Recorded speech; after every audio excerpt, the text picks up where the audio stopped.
بسم اللہ الرحمن الرحیم رب اشرح لی صدری ویسر لی امری واحلل عقدۃ من لسانی یفقہوا قولی نحمدہ ونصلی ونسلم علی رسولہ النبی الکریم اما بعد فاعوذ باللہ من الشیطان الرجیم بسم اللہ الرحمن الرحیم قال اللہ تعالی فی القرآن المجید والفرقان الحمید الا بذکر اللہ تطمئن القلوب آمنت باللہ صدق اللہ العظیم وصدق رسولہ النبی الکریم اللہم صلی علی سیدنا و مولانا محمد کما تحب و ترضی لہ۔ ناظرین اکرام، آج ہم آپ کے سامنے روح کی غذا کے حوالے سے ایک اہم موضوع لے کر حاضر ہوئے ہیں اور ذکر کریں گے کہ روح کی غذا کیا ہے، کیونکہ بنیادی طور پر انسان ہمیشہ سے سکون کا متلاشی رہا ہے۔ ہمیشہ اس نے ایسی جگہوں کو، ایسے مقامات کو ترجیح دی ہے، ایسے کاموں کو ترجیح دی ہے کہ جس سے اس کے دل و دماغ کو سکون نصیب ہو، اس کی روح میں قرار رہے۔ اب اپنی سوچ، اپنی کم عقلی کے مطابق انسان جس چیز کو اپنے لیے باعث سکون سمجھتا رہا، اسے اپنانے کی کوشش کرتا رہا۔ جیسے بعض نادان مفکروں نے میوزک کو روح کی غذا بتایا، بعض لوگوں نے سیر و سیاحت کو، سیر و تفریح کو روح کی غذا بتایا،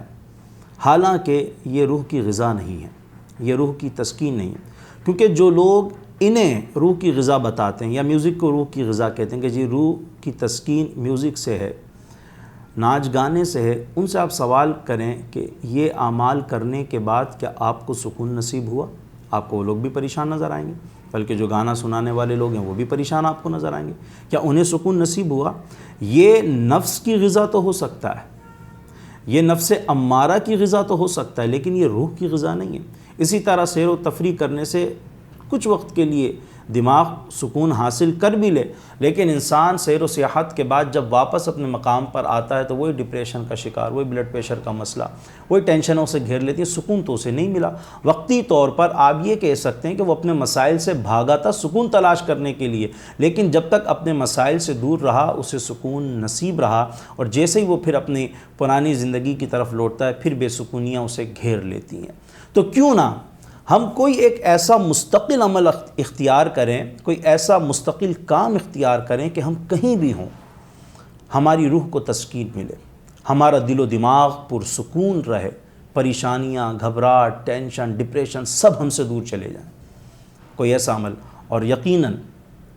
یہ ساری چیزیں آپ کو اللہ کے فرمان میں ملیں گی، سرکار علیہ الصلاۃ والسلام کی تعلیمات میں ملیں گی۔ آئیے ہم قرآن سے پوچھتے ہیں کہ قرآن تم بتاؤ، اے قرآن، اے اللہ کے کلام، تو بتا کہ دلوں کا سکون کس میں ہے، دلوں کا چین کس میں ہے، اور روح کی غذا کیا ہے؟ تو قرآن تو بیان کرتا ہے الا بذکر اللہ تطمئن القلوب، خبردار، بے شک سن لو، اللہ کی ہی یاد میں دلوں کا سکون ہے، اللہ ہی کے ذکر میں دلوں کا قرار ہے، اللہ ہی کی محبت میں، اللہ کے قرب میں روح کی غذا ہے، روح کا سکون ہے۔ روح کی بے قراریاں اور جسمانی بے چینیاں سب جو ہے اللہ کے ذکر سے دور ہو جاتے۔ جیسے ہمارے جسم کو، انسانی جسم کو ہر 6 گھنٹے بعد غذا کی ضرورت ہوتی ہے تاکہ ہمارا جسم توانا ہو جائے، ہمارا جسم مضبوط ہو جائے، ہم کچھ وقت مزید کام کر سکیں، کیونکہ اگر ہم ہر 6 گھنٹے بعد غذا کے ذریعے اپنی جسمانی ضرورت کو پورا نہیں کریں گے تو جسم کمزور ہوگا اور ہم اپنے مقصد میں، اپنے کاموں میں کامیاب نہیں ہو سکتے، اسے پراپر طریقے سے نہیں کر پائیں گے۔ اسی طرح روح بھی جو ہے نا وہ پکارتی ہے، بار بار ہم سے مطالبہ کرتی ہے کہ ہم اس کی کمزوری کو دور کریں، ہم اس کی نقاہت کو دور کریں، ہم روح کی بے چینی کو دور کریں، اور روح کی بے چینی ہم سے مطالبہ کرتی ہے ذکر الہی کا، روح کی بے چینی ہم سے مطالبہ کرتی ہے قرب خداوندی کا۔ اور جس دن ہم نے ذکر اللہ کو اپنا مقصد حیات بنا لیا، جس دن ہم نے اللہ کے قرب کو اپنا مقصد حیات بنا لیا، اس دن ہماری روح کو غذا مل جائے گی، اس دن ہماری روح کو سکون مل جائے گا، ہمارا جسم، ہمارا دل و دماغ سکون پانے والا بن جائے گا، ہم روح کی غذا دنیاوی معاملات میں تلاش کرنے چلے جاتے ہیں، جو کہ مزید ٹینشنوں کی جگہ ہے، مزید پریشانیوں کی جگہ ہے۔ آپ غور تو کریں میرے دوستوں، جیسا کہ ہماری جسمانی جو بھوک ہے، انسان کی پیاس پانی سے بجھتی ہے، انسان کی بھوک کھانا کھانے سے ختم ہوتی ہے، اسی طرح روح کی جو غذا ہے، روح کا جو قرار ہے، روح کی جو بھوک ہے نا، وہ اللہ کے ذکر سے ختم ہوتی ہے۔ اور روح کی غذا جب ہم اس کو دیں گے، ہمارا دل بھی سکون میں رہے گا، ہمارا دماغ بھی پرسکون رہے گا۔ اور جس دن ہم نے اللہ کے ذکر، آپ غور کریں کائنات میں اللہ تعالیٰ نے اس دنیا کو بنایا، کائنات میں اللہ نے چاند سورج، چاند ستارے سب پیدا کیے، اللہ تعالیٰ نے سبزہ اگایا، اللہ تعالیٰ نے زمین اور آسمان پیدا فرمائے، کیوں اور کس لیے پیدا کی؟ قرآن میں تو اللہ تعالیٰ فرماتا ہے الذی جعل لکم الارض فراشا والسماء بناء، کہ اللہ تبارک و تعالیٰ نے تمہارے لیے، اے انسان تیرے لیے، اللہ نے جعل لکم الارض فراشا، زمین کو بچھونا بنا دیا، والسماء بناء، آسمان کو تیرے لیے چھت بنا دیا۔ تیرے لیے اللہ تعالیٰ نے زمین اور آسمان کو پیدا کیا، اے انسان تیرے لیے اللہ تبارک و تعالیٰ نے یہ دنیا بنائی، تیرے لیے اللہ تبارک و تعالیٰ نے یہ روشنی، یہ چاند ستارے پیدا فرمائے۔ تو پھر انسان غور کرے نا کہ انسان کو کس کے لیے بنایا ہے؟ ہوا اللہ نے انسان کے لیے پیدا کی ہے، اللہ تعالیٰ نے غذا انسان کے لیے پیدا کی ہے، انسان کو اللہ نے کس کے لیے پیدا کیا؟ تو قرآن میں اللہ خود فرماتا ہے وما خلقت الجن والانس الا لیعبدون، اللہ نے تیری ضرورت کے لیے ساری چیزیں پیدا کی ہیں، اور تجھے اپنے لیے پیدا کیا ہے، تجھے اپنے ذکر کے لیے پیدا کیا ہے، تجھے اللہ تعالیٰ نے اپنی یاد کے لیے پیدا کیا ہے، تجھے اللہ تبارک و تعالیٰ نے اپنے پکارنے کے لیے پیدا کیا ہے۔ اور جس دن ہم نے اپنے جسم کو اور اپنی روح کی اس ضرورت کو سمجھ لیا کہ ہماری ضرورت ہوا تھی، تو اللہ تعالیٰ نے ہمارے لیے ہوا کو پیدا کیا، ہماری ضرورت غذا تھی، ہماری جسمانی ضرورت غذا تھی، تو اللہ تبارک و تعالیٰ نے ہمارے لیے کھیت کھلیان پیدا کر دیے، سرسبز و شاداب باغیچے پیدا کر دیے، اور ہماری ان ضرورتوں کو پیدا کیا۔ ہماری روح کی ضرورت، جس دن ہم نے اپنی روح کی ضرورت کو پورا کر لیا اور اس کو سمجھ لیا کہ ہماری روح کی ضرورت کیا ہے، ہماری روح کی ضرورت، ہمارے جسم کی ضرورت، ہمارے دل کی ضرورت اللہ کی یاد ہے، اللہ کی محبت ہے، اللہ کا قرب ہے، کیونکہ قرآن میں اللہ یہی فرماتا ہے الا بذکر اللہ تطمئن القلوب، کہ خبردار سنو، دلوں کا سکون، روح کا سکون، روح کا قرار یہ اللہ کے ذکر میں ہے، اللہ کی یاد میں۔ اب بعض لوگوں کو یہ وسوسہ آتا ہے، کہتے ہیں کہ جی ہم کوشش کرتے ہیں ذکر اللہ کرنے کی، کہ ہم اللہ کا ذکر کریں، تو لیکن ہمارا دل ساتھ نہیں دیتا۔ جب دل ہمارا ساتھ نہ ہو اللہ کے ذکر میں، تو اچھا نہیں ہے کہ بندہ خاموش ہو جائے، کہ ایسا ذکر کرنا بے ادبی ہے جس میں دل زبان کا ساتھ نہ دے رہا ہو۔ ان کو جواب دیتے ہوئے امام غزالی رحمۃ اللہ تعالی علیہ نے یہ بات بیان فرمائی ہے۔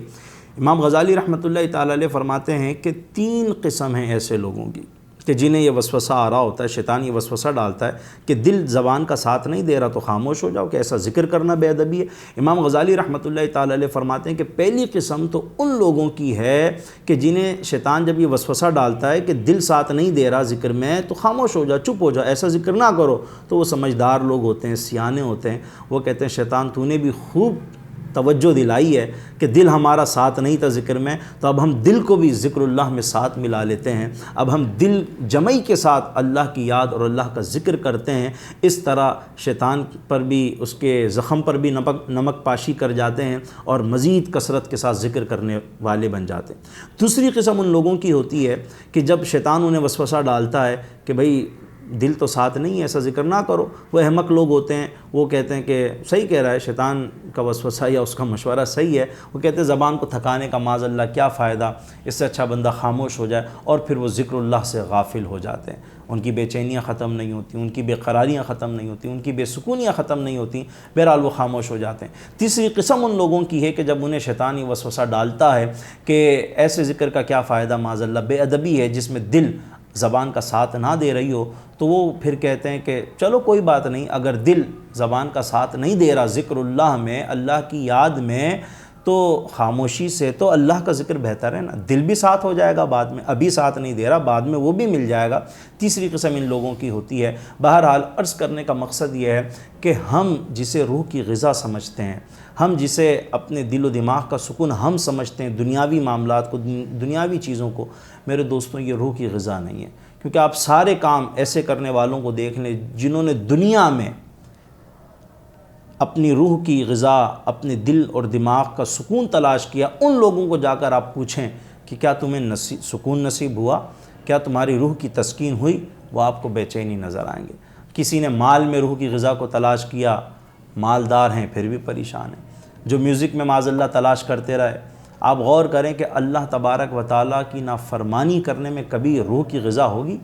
اللہ تعالیٰ کی نافرمانی کرنے میں کبھی دل و دماغ کو سکون ملے گا؟ ہرگز نہیں مل سکتا۔ آپ پوچھیں ان لوگوں سے جا کر کہ کیا تمہیں کبھی سکون نصیب ہوا؟ نہیں ہوا۔ تو یہ بات حق اور سچ ہے، کیونکہ اللہ نے فرمائی ہے، لا ریب کلام میں اللہ فرماتا ہے، اس کا کلام لا ریب ہے کہ الا بذکر اللہ تطمئن القلوب، خبردار سنو کہ دلوں کا سکون، دلوں کی راحت، روح کا سکون، روح کی راحت یہ اللہ کے ذکر میں۔ کثرت کے ساتھ اللہ کا ذکر کریں، درود پاک کی کثرت کریں، قرآن کی تلاوت شروع کر دیں۔ اگر آپ کو بے چینی ہے، بے قراری ہے، نماز پڑھنا شروع کر دیں۔ انشاءاللہ آپ دیکھیں گے کہ جو بے قراری اور جو بے چینی اور جن باتوں نے آپ کو مضطرب کر رکھا تھا، جیسے ہی آپ اللہ کی یاد میں مصروف ہوں گے، آپ کی بے قراری دور ہونا شروع ہو جائے گی۔ اللہ تبارک و تعالی ہم سب کو دلوں کا سکون عطا فرمائے، ہم سب کو روح کی غذا کا خیال کرتے ہوئے کثرت کے ساتھ اللہ کا ذکر کرنے کی توفیق عطا فرمائے۔ آمین بجاہ النبی الامین۔ ایسی انٹرسٹنگ اور معلوماتی ویڈیوز دیکھنے کے لیے